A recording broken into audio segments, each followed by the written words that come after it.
sese no omo no NDC no pese omo bastardize all the government institutions, operational institutions aye adwuma ma ban bibia ekoso nyina omo pese omo say no. You see in their league tape na buy no na NDC tape no so led by Ofosu Ampofo wabeji atum say the kasa no there voice na your no na mo it has been doctored to date on for original no so my and we will take it as it is. So what atum say your voice there na ya doctor there bring the original one no so also on farmer and still no na say we are na e begina so there can say Omoka said they will take the electoral commission to the cleaners. Just one begu no fi akan sama twantwa to no so kopim say Ghana for begiedi.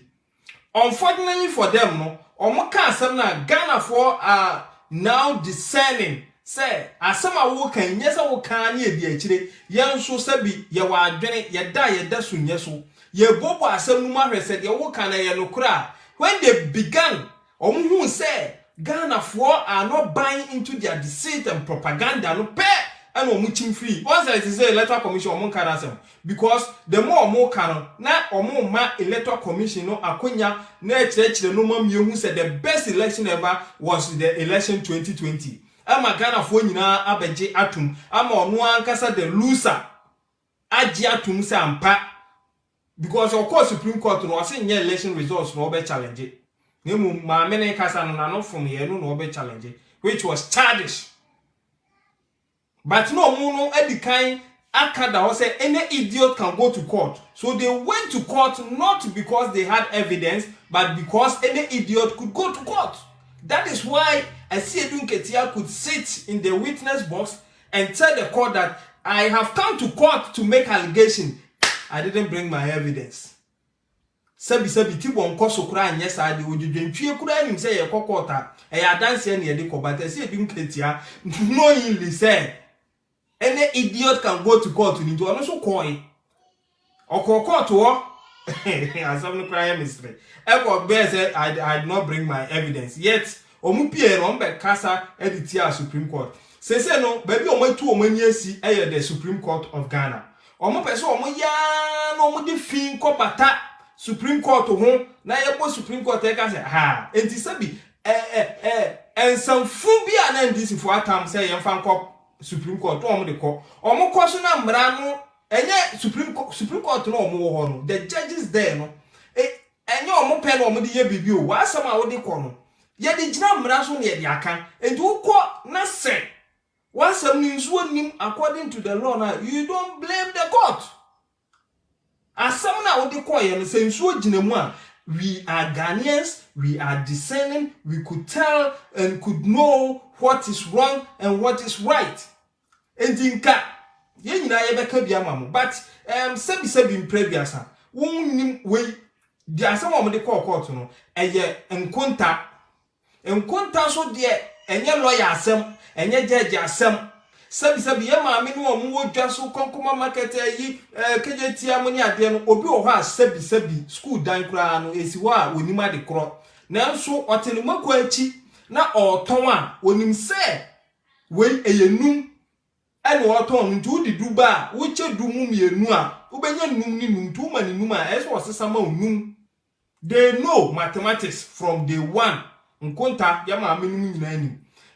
Not alone say one ka wo so ye lawyer na wa tabli asam no e de court na say Supreme Court na say no mo say e de anko asam kura na mo de ba be ha yi now mo ma ye hwe asam o mo de court no one no mo say yen twa ana say yen suspend 11 no say ye sha say 1st May na o mo say yen suspend den ti o mo say yen suspend ni say one yen fa injunction to so one, almost say because if we say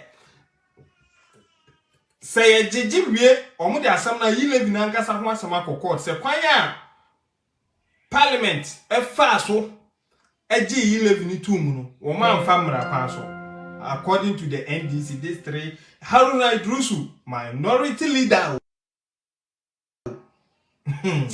sa okuje to abrakwa 2 lawyers ena mama ayarga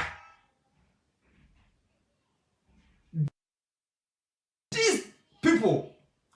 And now we some lawyers 1 2 plus lawyers. Me tie pe bibiedi. One fan support me. One support me who could chairman Kevin Taylor in the name of NDC. Me pam cho John Mama what chicken na sika chi. One fa bi moye. One sha se bi adwuma. Se John Mama me company se amaga na youth a mo me o me preka na konwa. I'm serious. Se John Dramani Mama me adwuma amaga na youth ansa anu aba be preka konwa oboa o mo bra. Yen fa Canada Japan mra ni to aba no.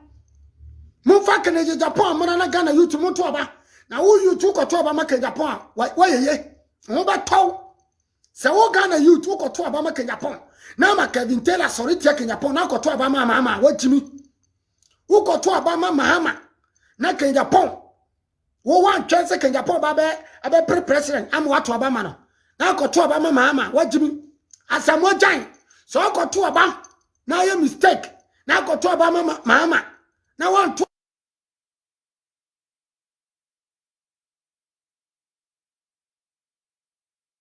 Obama can Japan party ya chale me jaw keke mi donya me jaw rough because samoja we aware ese wo samoja no kra say wo fra brochi aba edu sike ye bibi o Ghana wo kra ko pes ka brochi no wo du sike ye bibi o Ghana ama obi so o ye Ghana sikani bi eso supporto enti eso supporto obi a ono so no o supporto Ghana for ko joma masika no open there is no support for Ghanaians so Okwa America Kevin Taylor tiwo akwate mama na